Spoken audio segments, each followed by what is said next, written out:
smile with open arms towards the sun. You feel the warmth of the rays, and then you know you're alive, and you don't have to be afraid of anything, cause you know the truth, and the truth is love, yes it is.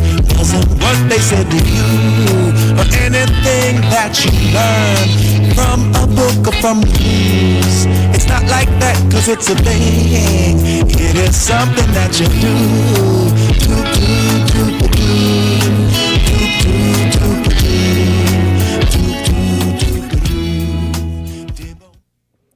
Welcome to the Bassline, everyone. Dr. Andrew Zywiec is a brave man. He's an extremely knowledgeable man. His life story is a remarkable one. He's a military veteran. He was a frontline doctor in Brooklyn during the height of COVID. He came under fire for challenging dehumanizing medical mandates. He has also been an activist speaking out against puberty blockers and child mutilation under the guise of gender-affirming care. He is also living proof that the censorship regime on Twitter is still alive and well, as his account was recently shut down, losing 10,000 followers. Today we welcome to the Bassline the principled and highly courageous Dr. Andrew Zywiec. Welcome to the Bassline, Dr. Zywiec. How are you today? Hey, I'm doing well. How you doing? Oh, I'm doing well, man. Thank you so much for taking the time to join me today. Yeah, it's my pleasure. Excellent. Now, first of all, I have to say to everyone here, this is kind of an interesting interview in that I've gotten to know Dr. Zywiec just a little bit. We met on a Twitter space, and I was very impressed with his response, and I immediately invited him to be a guest on this program, and he followed up with me, and here we are doing that interview that we discussed, I don't know, a month or two ago. But I've had the pleasure of being in various Twitter spaces with Dr. Zywiec, and we sort of had each other's back. So, you know, we know each other a little bit. Unlike some of the guests who I've never spoken with at all, I've just invited them on the program. I've gotten a chance to talk with Dr. Zywiec, and I feel that he is a powerhouse, but sort of a little bit of an undiscovered powerhouse on the medical freedom scene. He hasn't promoted himself maybe as avidly as others, in looking for interviews to reference. There's not enough interviews, in my opinion, with Dr. Zywiec, considering all that he has to say. But I'm very glad that you're here, and I would like to jump right into the action, Dr. Zywiec.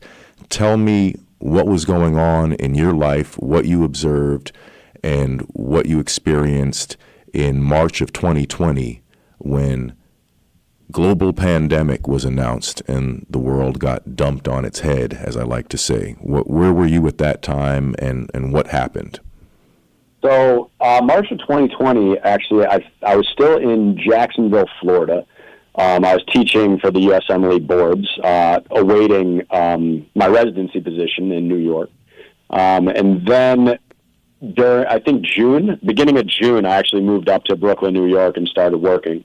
So kind of walked right into the pandemic right after med school. I graduated in 2019. Then, like I said, spent a year teaching, and then first year in, walked into the global scamdemic, as I'll call it. So it was really interesting off the bat. There weren't a lot of things being closed down or shut down in Florida. So going from a place that was fairly open, they shut down the beaches for a short period of time, but opened everything up pretty quickly. Going from that into like the complete tyranny of New York, where it was masking. It hadn't gone completely overboard quite yet in the beginning, if I recall, but still, it was walking into a completely different world. After the scamdemic stuff hit, in the first 6 months, if you recall, the CDC released information regarding mortality and, resolution of disease and all of those things. And there was almost 99%, 98 and change, people that were, either completely resolved, no mortality, no morbidity, no issues. And that the only people that were suffering from any long-term effects or from death or anything like that were, the people that you would expect, elderly, immunocompromised, people with diabetes that's weakening the immune system, people with cardiovascular disease, heart failure, COPD, other issues that would be related and, chronically comorbid with these kind of things, the same kind of issues you'd see in patients that get the flu, where you'd see death from the flu or something. It'd usually be one of these issues.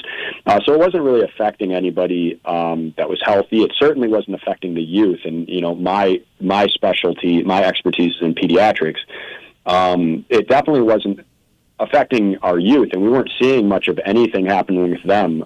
So it was really interesting from my perspective when they started pushing masking mandates on pediatrics, and then family mandates on only one parent's allowed to be with them, and then even the injections. Right. Yeah, that's a lot of stuff there. And as far as I would like to mention the mask stuff a little bit, because Sure. that's something that I think it's more significant than people would admit. I mean, it's something that gets dismissed as, oh, well, you just had to wear a little mask. What's the big deal? Well, I think it's actually quite a big deal when authority figures are telling you that you have to walk around with an object on your face, and it's against the rules to not do so. And if you think that that's okay to follow that order for, a week or a month or even a few months or even a year, when would you say it's okay to resist that order if you don't feel comfortable doing that, or you've researched it and realized it's not helpful at all? And there's also a lot of negative drawbacks health-wise that does not really get discussed in general. Like, for example, it harms the microbiome of the mouth. I had a dentist say, yeah, there's more tooth decay since mask wearing started. The mouth is supposed to ventilate. First of all, there is the issue of inhaling the synthetic fibers deep into your lungs. There's an article about that, synthetic fibers found deep in the lungs of mask wearers. There's the issue of the fact that the mask doesn't prevent the spread of respiratory ailments at all, and people will often say, oh, well, why do they wear them in the hospitals then? Well, hopefully not under the misconception that it's stopping the spread of respiratory ailments. The purpose, and you can correct me if I'm wrong, Dr. Zywiec, is a mask in any way misunderstood by the medical community, or was it prior to this event misunderstood to be an air filtration system? It's sort of, to me, like pouring water through a sock and claiming that I filtered my water. Well, these things were just complete foolishness, and that it's amazing to me that the medical community at large is so poorly educated on any of this information, because this, number one, it's common sense, but if you went to med school, you can take it another level and go into a whole lot of other things, but common sense at its finest.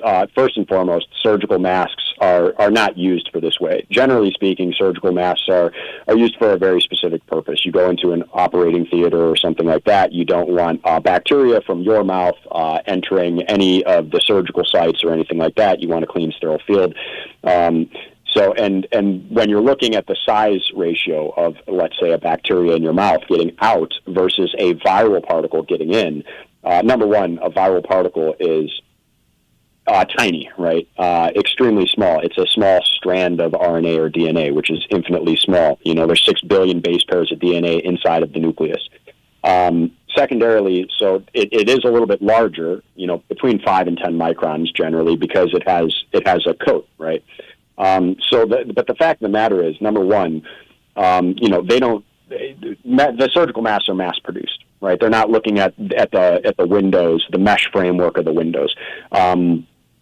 And I say mesh colloquially. They're not technically mesh masks. But the threads, the fibers, right, have gigantic gaps in windows in them, and they're mass manufactured, so it's not under any specific protocol to be able to test these things. So yeah, it's kind of like saying you put up a soccer net and that it's going to trap the air or something like that. It was kind of ridiculous. Right. Let's not even talk about the fact that forcing people to mask up, in the hospital, out of the hospital, in the streets, all of that is just nonsense in the first place. It's against autonomy.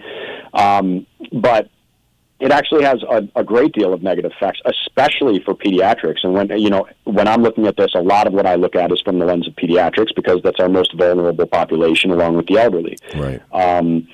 So number one, wearing a mask is going to hinder speech, right? So when children are little, they're listening, they are developing their hearing, developing their speech.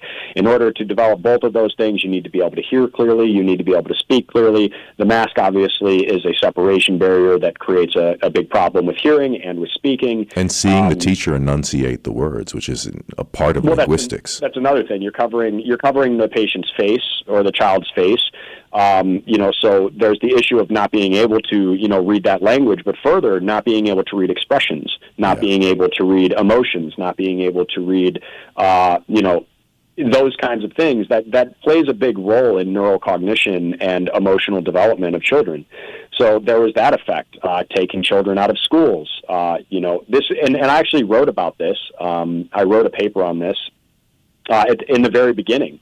This is going to have negative effects on anxiety, on emotional development, on depression ratios, all of this kind of stuff. And as we've seen, lo and behold, no shock, this is the kind of stuff that we're talking about. Now, not to mention, wearing a mask creates kind of a baffling effect and limits the ability of the mucociliary escalator to clear out the air. Taking deep breaths, being able to breathe, is what allows you to wash that air through the mucociliary escalator system, through the IgA, through the cilia, to trap any bad particles so that they can be expelled from or expectorated from the body. So it deeply circumvents natural immune processes. Then there's the issue of, people taking their mask off, putting their mask on, putting it in their pocket, putting it on a bench, putting it on a desk. For anybody that hasn't worked in a research lab, it might have seemed appropriate, but it just looked completely foolish to anybody who understands anything about sterility in the first place. So all of this was behavior modification. Mm-hmm. It had nothing to do with the disease or with the respiratory illness. Right. Yeah, and I just think it's really important that we shouldn't be doing things at any point in an unquestioning manner. If we do things, if we're taking intentional actions, it should be based on something that's remotely intelligent and not something that's absurd and ridiculous. But I wanted to get into my personal history a little bit, which is something I actually don't like to do in general, which is it kind of annoys me. Sorry if you're someone who does this, but I always find it weird when people on social media go into their medical history and say, I went to the doctor today and X, Y, and Z. I mean, it's actually different for the vaccine injured who actually have people following their pages and people who are in touch with other vaccine injured people. But I mean, prior to COVID, I'm not the type of person who runs to the internet to tell you about the conversation that I had with my doctor. But I do want to share with the audience my own personal experience because I think it might inform others, and it takes me back to when I met you in a Twitter space, Dr. Zywiec, and you gave me a response that was very clarifying. So I want to sort of recollect that and recreate that discussion a little bit for this audience. And basically the story goes like this. I went to a new doctor, and the doctor said, "Oh yeah, you're in good health, man. Everything seems to be okay, except I noticed in our blood test that you have a little bit of an anemia issue going on. You're slightly anemic. Now, I don't think it's anything to be too concerned about, but we want to look into that." At which point he sent me to an oncologist, which was concerning. I said, wait, oncology? That's like for cancer and stuff. Why would you send me there? I mean, I don't feel weak. I didn't go to him reporting any symptoms. I mean, I'm physically fit. I exercise on a regular basis. And I went to the oncologist, and immediately I got, an appointment was made for me to go and get my body scanned for cancer. I was like, wow, that's pretty scary that they would even think they need to do that. And I drank this, what turns out to be some sort of radioactive liquid.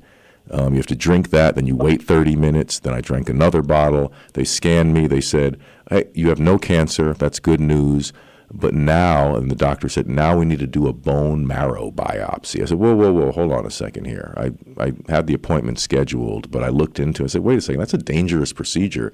It leaves, I think, 3% of people with some sort of lasting injury. Not everyone heals properly, recovers properly. It's very painful. So why would you do something so invasive when I'm physically fit and I feel well? And furthermore, I'll add that both my original doctor that I mentioned and the oncologist had zero medical recommendations or health recommendations for me. I said, well, is there anything I could eat or any sort of thing I should avoid eating, or what can I do to reverse this on my own? They just said, oh, well, we don't know. We just need to keep testing you. And I never got the bone marrow biopsy done. And I explained this whole situation to you, if you recall, in that Twitter space where we met, and you gave me a very good explanation that made a whole heck of a lot of sense to me in terms of that was unnecessary what they did to me. Yeah, and how would you describe all of that? I would describe that as par for the course of medicine, because this is kind of what it's turned into these days. Instead of, let's just break it down in the beginning. You came in, you had a checkup and you had a low iron. So the first thing that they should have done is looked at the MCV, which is the volume of the RBC. Most commonly, especially in African Americans, because of the sunlight and the vitamin D and all sorts of other things. But the issue is, if you don't have high iron, you're going to have microcytic anemia. Now, you didn't have any symptomatology, right? You didn't have any weakness, any fatigue, any tiredness, any pallor, any dizziness, lightheadedness, nothing. Yeah, right? None of those things. And actually, I do fairly intensive workouts. Like, I'm not a professional athlete or anything, but I do lots of chin-ups. I do, pretty intensive exercise. I do kung fu every Saturday. I mean, I used to do it 3 days a week, but now I'm a family man, so only once a week. But I'm the type of guy, I don't like to show any fatigue. I like to pretend like I'm an Iron Man and that I could just go on forever. Right. Well, I mean, so what I mean is that, there's no symptomatology, first and foremost. Cancer is a really far stretch. But secondarily, a lot of people have iron deficiency anemia. All they need to see that is that you're anemic, so your hemoglobin is low, and your MCV, which tells you whether it's microcytic, normocytic, or macrocytic anemia.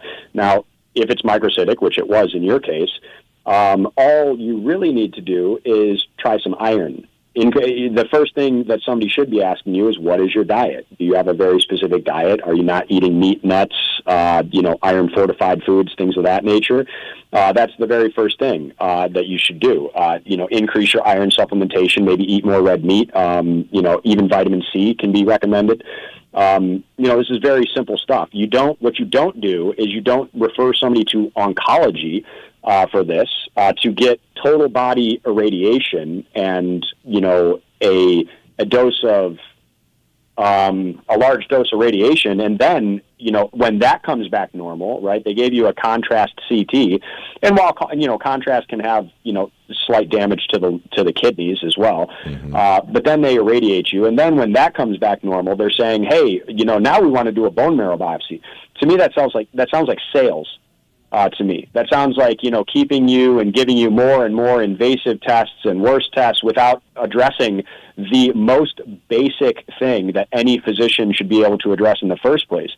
And, it's in some strange way, this is where we have arrived. And, I treat heavily, very heavily from a naturopathic standpoint.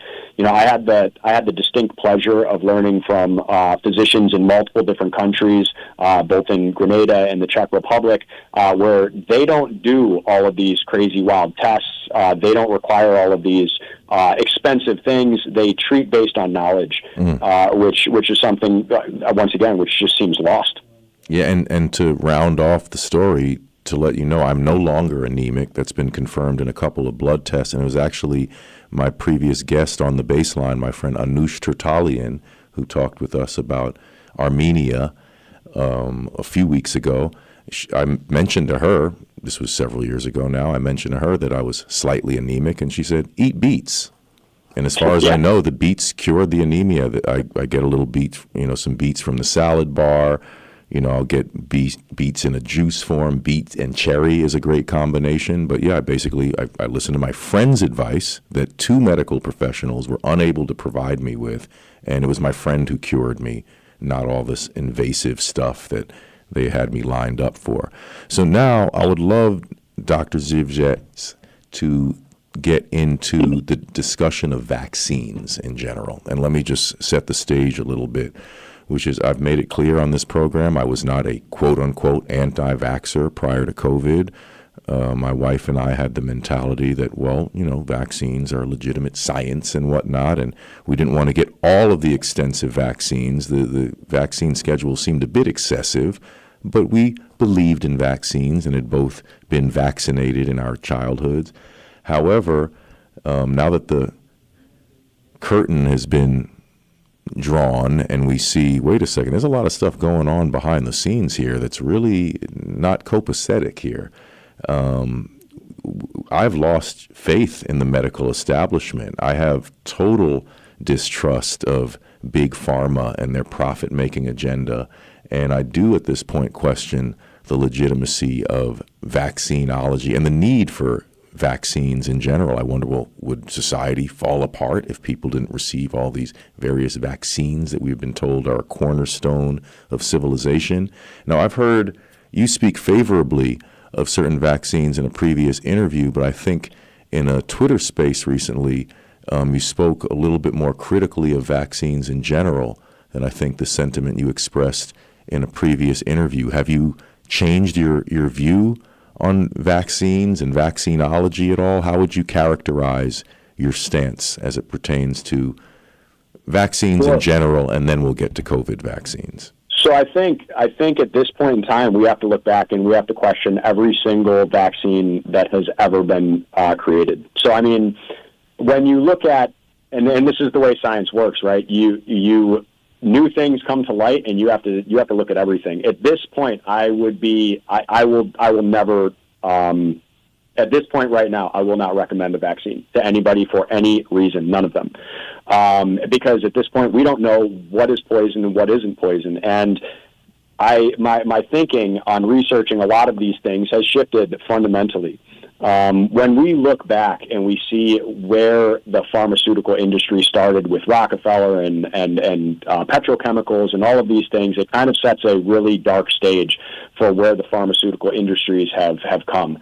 And I'll preface this by saying I already don't trust big pharma, right? When we look at, one of the most commonly prescribed medications, especially right when you walk into an emergency department for nearly anything with a fever, they're giving you Tylenol, right? Tylenol is number one, is the leading cause of accidental overdose death in the United States. And it's something we see overdose in a very large amount. We see a lot of liver damage from it. It has a lot of labels and warnings from it. And, the body naturally produces a fever, right? There's a reason. It upregulates your immune system. It upregulates your enzymatic processes. It downregulates and weakens the pathogen. Your body knows what it's doing, and anybody that works in emergency medicine knows that the body knows what it's doing. You're supposed to fight with it.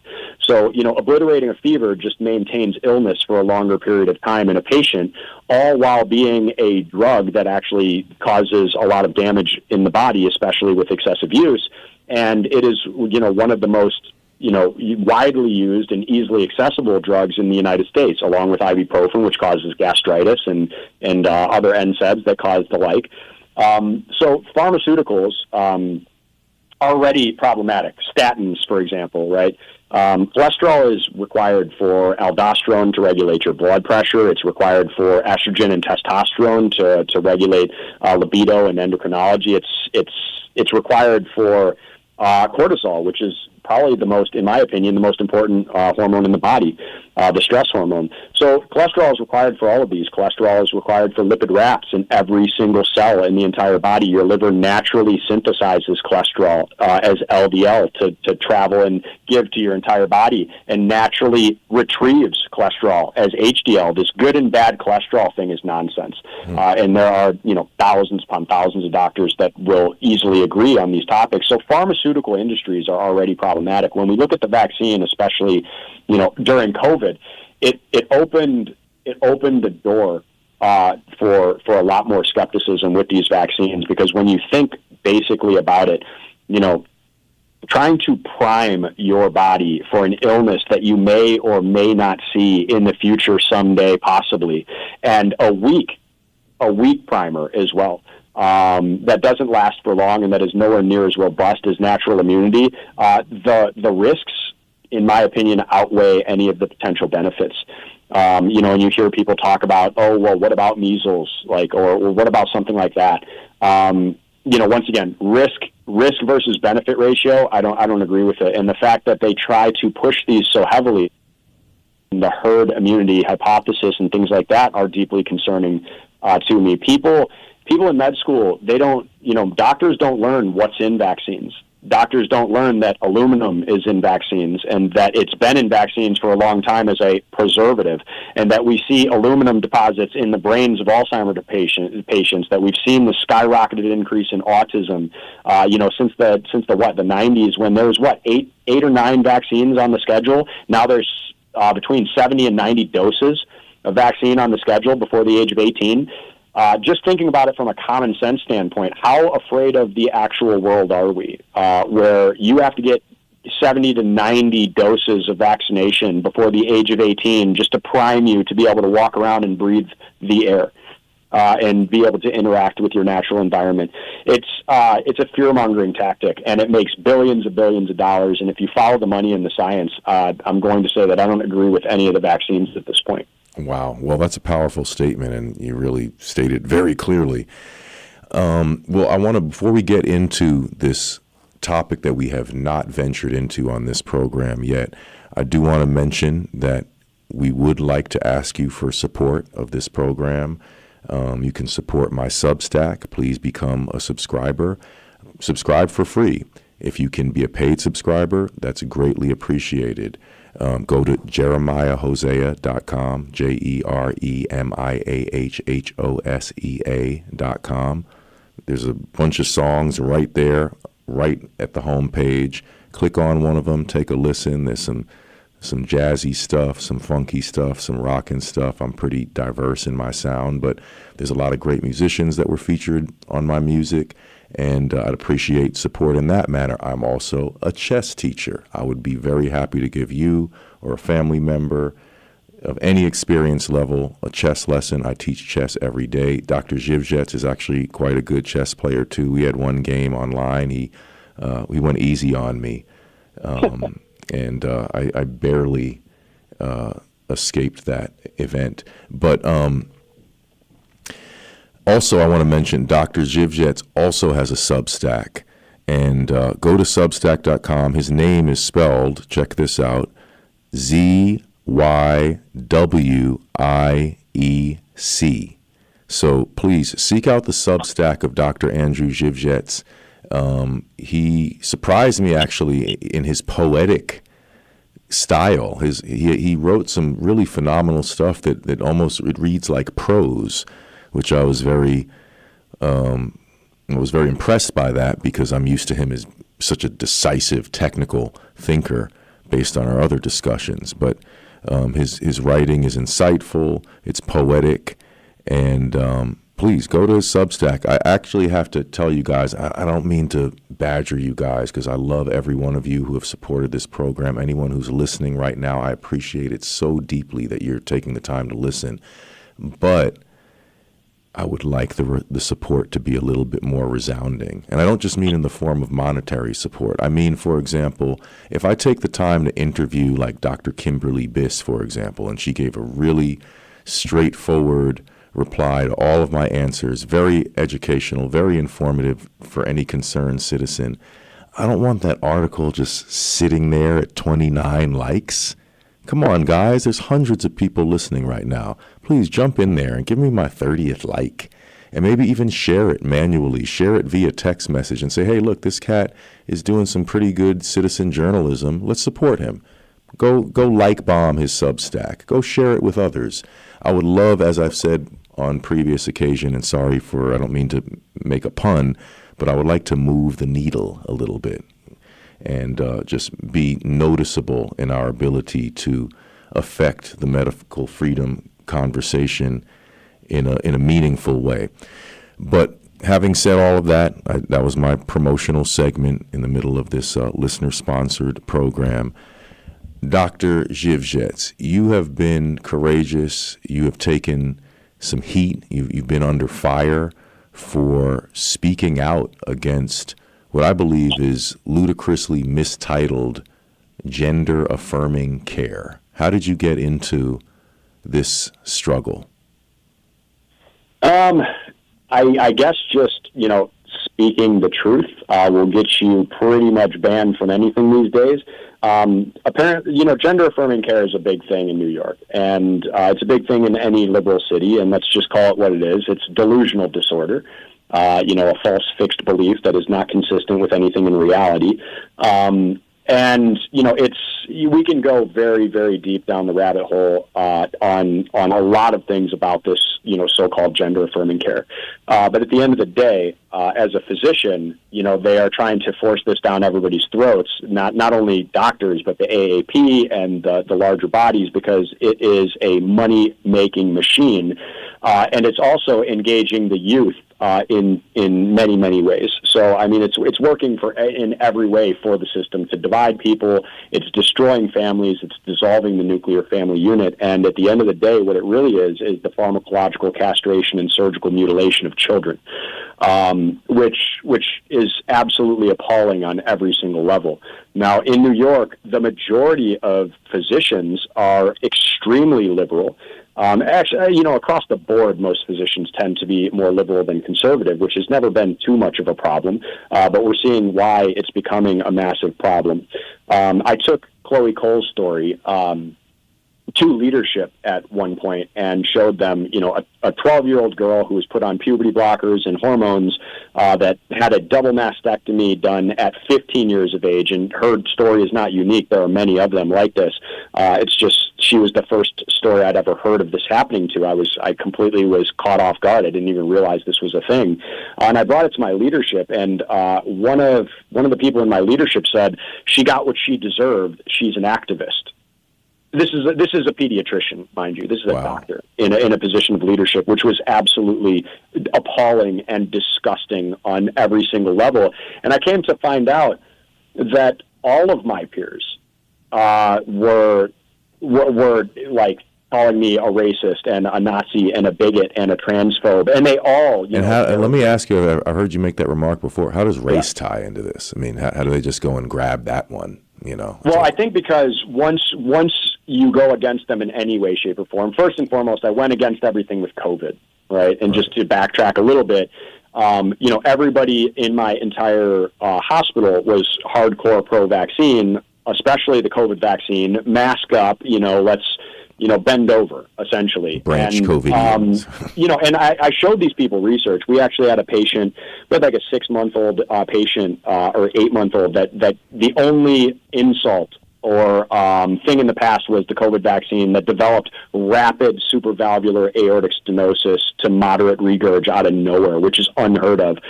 So I did an M&M lecture on it, proved that it was actually COVID. They didn't want to believe it. Showed research that, shows the directed evolution for purposes of viral enhancement, the zoonotic infections, the targeting of certain organ systems that they've done in research labs. This is all published research. It's open source. The graphene nanotech that creates a permeability at the blood-brain barrier that will, likely allow things in. The Creutzfeldt-Jakob disease, the prion-like disease that they're seeing even in the path reports of COVID vaccine patients and things like that. You could show them research and information until they're blue in the face and just talk to them normally about all of the mandates and how those defy patient autonomy. The fact that, they didn't have any adverse risk profiles, that they fast-tracked phase 1, phase 2, and phase 3 trials and didn't release all the data or adverse events. You can't get autonomy out of a patient if you can't explain adverse events and risks and alternatives to them when you're just forcing something on them. So, it was amazing. So I was already called crazy and tinfoil hat and stuff like that already. And then when I came out against when I heard about gender-affirming care happening, because I didn't even know this was a thing in med school. In med school you learn about gender dysphoria. It affects 0.01% of the population, give or take. It used to be called gender identity disorder, changed in the DSM in the 90s because of, they thought the nomenclature was too harsh. It usually affected young females, 5 to 7, that resolved with puberty. So that's what you learn about in med school. So you don't really think it's a thing that's happening. When I found out this was happening, and then I found out it was happening in pediatrics, I immediately, came out and just came against it. And all of them, once they throw one thing at you, oh, you're transphobic, then all the other things happen too. Oh, you're racist, you're transphobic, you're a bigot, you're a not, anything that they can say. Right, like it's like the Justin Trudeau comments about the unvaccinated. They're often racist and misogynist, and it's what does that have to do with me not wanting an unnecessary medical intervention? Like, what kind of weird nonsense is that? Interesting. It was really interesting. I told them, I tried to, appeal to the science of simple things. It's unfortunate having to explain the difference between a male and a female to doctors, right, who should probably know better. But I told them, look, let's say muscle strength, size, fat, right? Males have like 15 to 20% fat, females 25 to 30% fat. Men are on average taller, more bone density, more muscle mass. Men have a larger cranial vault. So in neurology, I did my master's in neuro. So, the brain of the average male is 10% larger by weight and volume. They took those comments and they said, well, you're misogynistic. You're calling women dumb. Right. And I'm like, well, no. I'm explaining the difference in the size of the brain. And you know what else? You're also a sexist if you think that the world's strongest man happens to be stronger than the world's strongest woman. Exactly. So it's just, they hurl these insults out like it's candy because they're not doctors. They're activists. And let's be honest, they are butchers and psychopaths and lunatics. Yeah. Anybody that carries out and perpetrates these things against children deserves to be in a prison cell or worse. And that's another thing that they really hate me for, because I don't mince my words and I don't twist them. Yeah. I believe that anybody who is pharmacologically castrating and surgically mutilating children belongs in a cell or in a box in the ground. Yeah. And I don't think that that's actually that's a really inflammatory thing to say, to be honest. Yeah, I mean, I have to tell you, and just, for clarification's sake, listen, everyone, I don't mean to offend everyone. I respect everybody's right to exist on the planet. I will defend every human being's right to be unharassed, unassaulted, and I'm very adamant about that.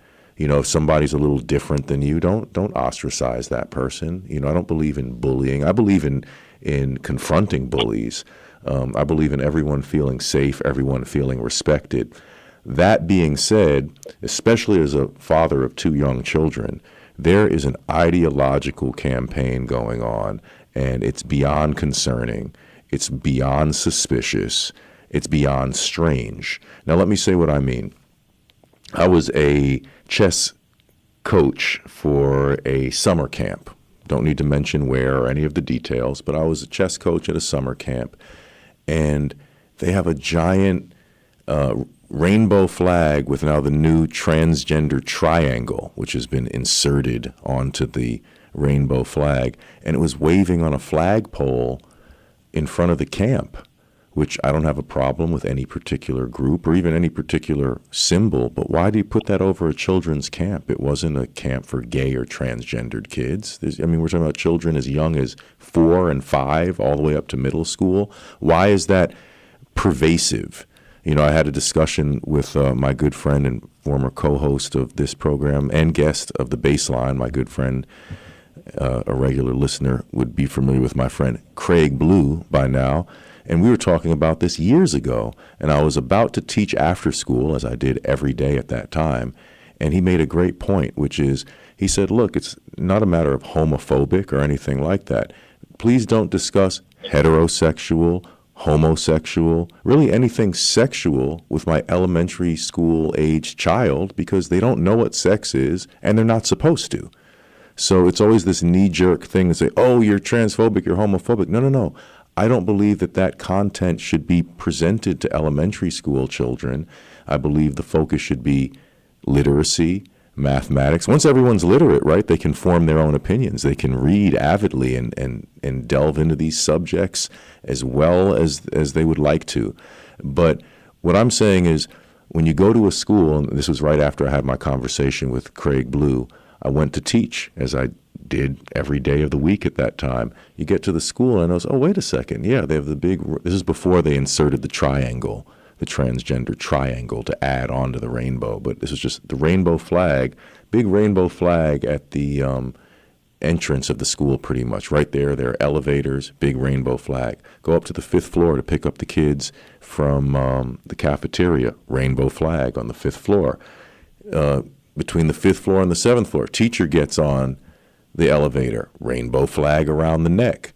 Go upstairs, rainbow flag on the 7th floor. Go into the classroom, rainbow flag. What's the deal with that? Why is this so pervasive? And I noticed they don't have a picture of Martin Luther King Jr. anywhere. I didn't see a picture of Rosa Parks. I didn't see a picture of any number of people that you might want to recognize as historic social figures. So to me, there's clearly an agenda afoot, and I call it the disproportionate discussion of transgenderism as well, because, again, with all due respect to everyone's life and choices and whatnot, we have some really basic problems in our community. So why are certain things being discussed in such a disproportionate way when we need safer, cleaner playgrounds for our kids? We need safer neighborhoods. We need better public transportation. We need better access to food. There are large numbers of people in this country who live in what we call food deserts. They don't have access to clean food and clean water. Flint, Michigan, which got publicity for its water crisis, is actually only one of many, many cities all around this country that do not have reliably clean water sources for their citizens. So in light of all of that, how does this other stuff get discussed so disproportionately? I think it makes no sense, and I think it clearly leads to, again, a profit motive. So... And I just want to say quickly, if anyone wants to join us, because we haven't discussed this topic before, and I'd love to hear someone's opinion, if they could keep it organized and concise, of course, you can reach us at 888-874-4888. 888-874-4888. If you'd like to talk to Dr. Andrew Zywiec, please give us a call. But what are your comments about what I was just saying, Dr. Zywiec? So I think that anybody that hasn't, kind of pulled the veil away from their eyes needs to really take a deep look at all of these things. Obviously, the government is not concerned with any of those issues. They're still concerned with the divide and conquer. This was a power grab. People look at me like I have three heads when I tell them World War III started in 2019, and the war is going to be over before people even realize that it happened. Because, we've known for a very long time that the next war wouldn't be nuclear, that it would be biochemical. We've used biochemical weapons we've used them since the 1920s, right, since World War I. Biological weapons have been used in ancient history forever. They used to throw the carcass of rotting animals into cities and things like that because it is it's a biological weapon technically that will spread virus and disease. We've used sarin gas. We've used multiple things. I believe that MERS was biochemical in nature, which I think that the furthered study, they've been studying the COVID stuff since the 1960s. The patents for COVID, there's patents for the vaccines, and since I think 2014, even back into the 90s. There's a paper trail 10 miles long that this was a biochemical weapon, and we knew that the next time a war was perpetrated for any reason, the power grab, land, anything like that, it would have been biochemical in nature, or it would be a war of communication and a war of knowledge and propaganda. We knew that it wouldn't be, generally speaking, nuclear. Right, we've kind of known that for a long time. So that's one of the first things I'll start with is that I believe that we are a nation at war. And if not, look around you in the world. The whole world is literally at war right now in all sorts of locations. But when you look back at history, you can look at Mao in communist China erased genders.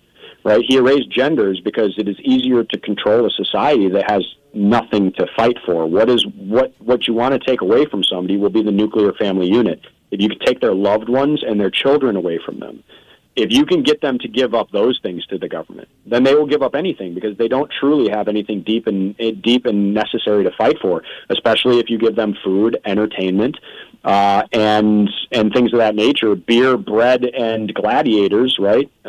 Which now would be beer, bread, and football, or Taylor Swift, or something like that.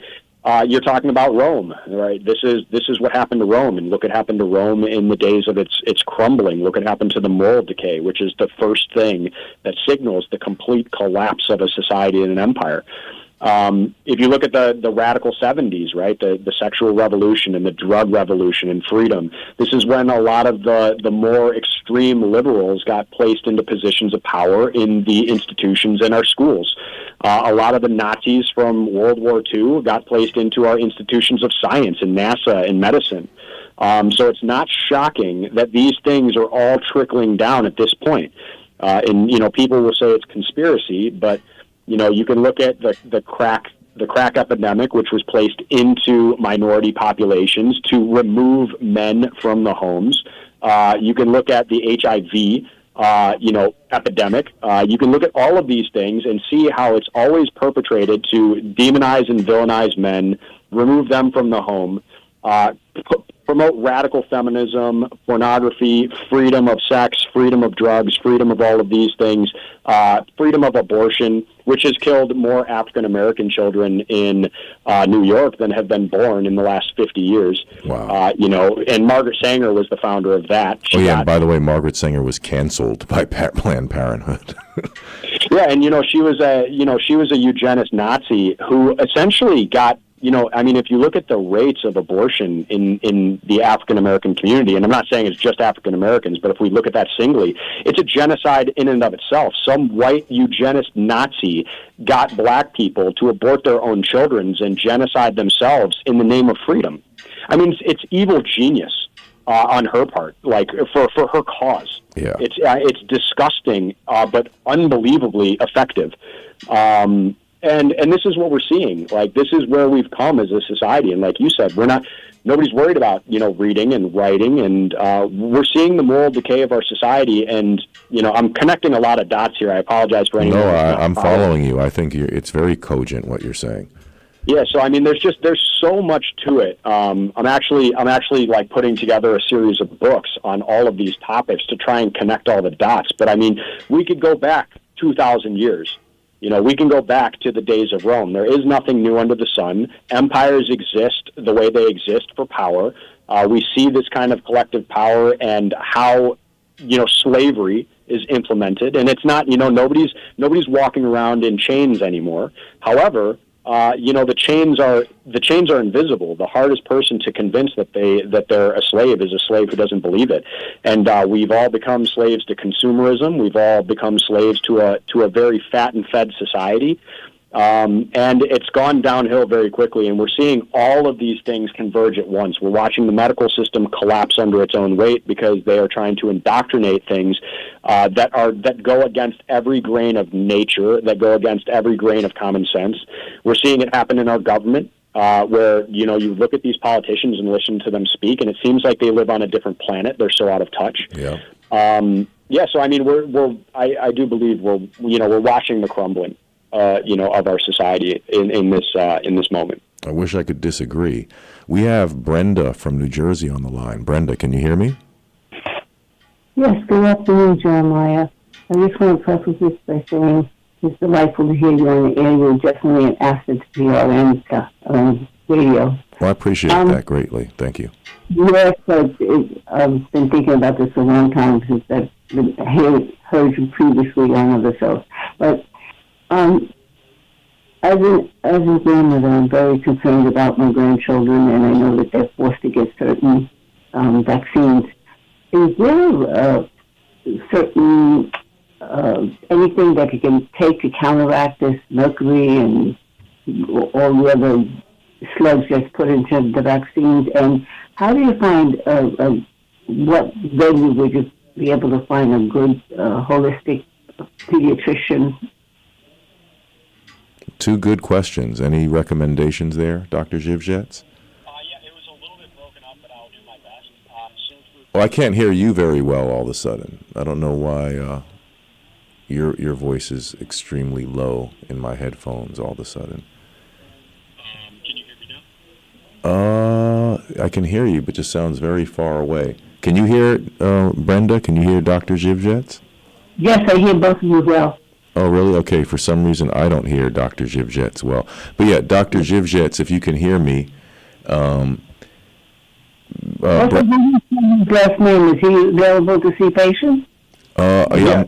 Yes, I am. Okay, very good. So we're going to get that information across. But yeah, what Brenda was saying, Dr. Zywiec, is, for one thing, is there any way to detox from the mercury and the other adjuvants that we receive in our childhood vaccines? You know, can she help her grandchildren with a detox protocol? And question number 2 is, how do we go about securing a holistic pediatrician for our families?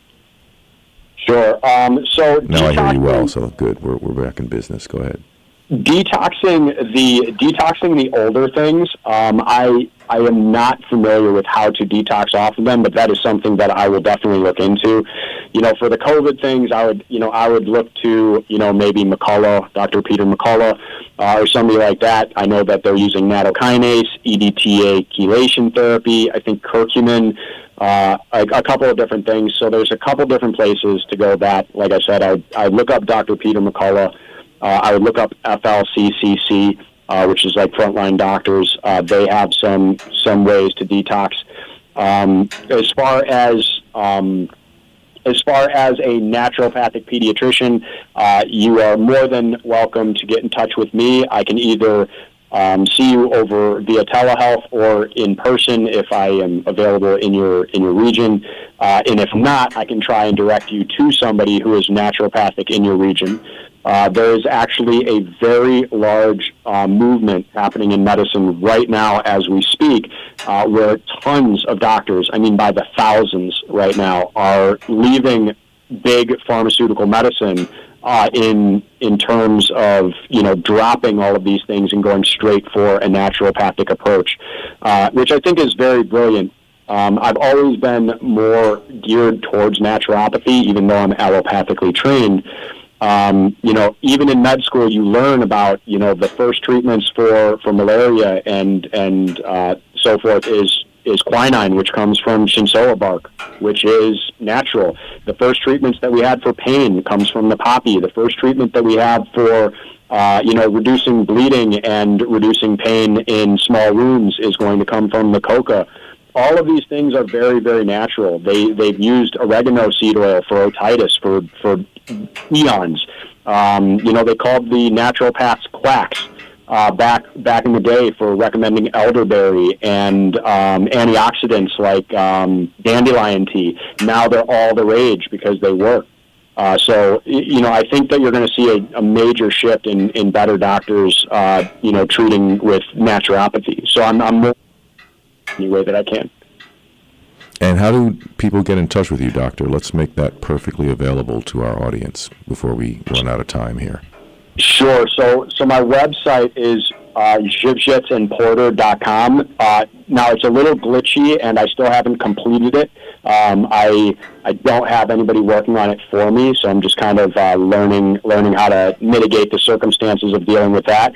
But that's ZYWIEC, Zulu Yankee Whiskey India Echo Charlie, and Porter, PORTER.com. And they can schedule appointments, or they can just reach out, ask anything for a consult or things like that. Okay, very good. Well, thank you for the explanation. I'll hang up now. Thank you. Well, thank you, Brenda. We really appreciate you calling. Hope you have a lovely weekend. Appreciate you. So, be cheers. Thank you. Have a good weekend. So we are nearing the end of our program. I don't want to be rude to the following program. So I just want to say, first of all, just thank you so much, Dr. Zywiec. Thank you for joining us today. Thank you for being the courageous, outspoken voice that you are. It's really ridiculous what happened as far as you getting removed from Twitter. You were definitely targeted. Yeah, I might be the most censored doctor in the States. I've been banned on every single platform for extended periods of time, permanently on some. So yeah. And I would really like to do another interview coming up, because there's going to be a series of interviews where I'm not going to have the access to the studio that I enjoy on most Fridays. I'll be away at certain times, so I'm going to have to do some pre-recorded shows, and I'd love to get together with you again and just give you an opportunity to tell your life story, which I find to be a remarkable one. Yeah, absolutely. I'm happy to come on anytime, Jeremiah. Well, I appreciate that so much, Dr. Zywiec. And for all of you folks out there, thank you so much for your continued support of this program. We are making progress. People are hearing the discussions that we feature on this show. And I ask you, again, support the program in any way that you possibly can, whether it's buying a song, subscribing to my Substack, literally taking the time to share manually the links to the archives of our show. Go to podbean.com. The show is The Bassline, and that's Bassline, because, of course, I'm a bass player, so I don't mean the other spelling of bassline. I mean a bass line, like the funky bass line in your song. But everyone have a wonderful weekend. And Dr. Zywiec, one last time, how can people get in touch with you really quickly? Because we have 1 minute to go, and I want to make it perfectly clear for anyone who wants to reach you for your services. How do they do so?